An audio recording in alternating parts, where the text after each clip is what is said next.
লাইলাতুল কদর থেকেও ঈদে মিলাদুন নবীর ফজিলত বেশি। নামাজ, রোজা, টুপি, দাড়ি, আসকন, জুব্বা, পর্দা, পুশিদার, ডিলা, কোলুক, আবা, কাবা, ফরজ, ওয়াজিব, সুন্নতে মুআক্কাদা, সুন্নতে জায়েদা, নফল।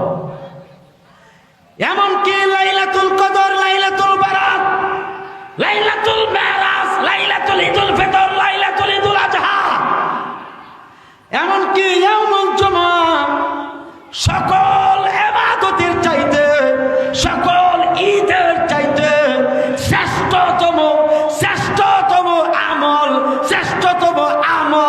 উচ্চতরতম আমল হইল ঈদে মিলাদুন নবী পালন করা। একটু জোরে কোন সুবহানাল্লাহ। লাইলাতুল বরাত থেকেও ঈদে মিলাদুন নবীর ফজিলত বেশি। কারণ নবী না আসলে কি লাইলাতুল কদর হইতো? নবী না আসলে কি লাইলাতুল বরাত হইতো?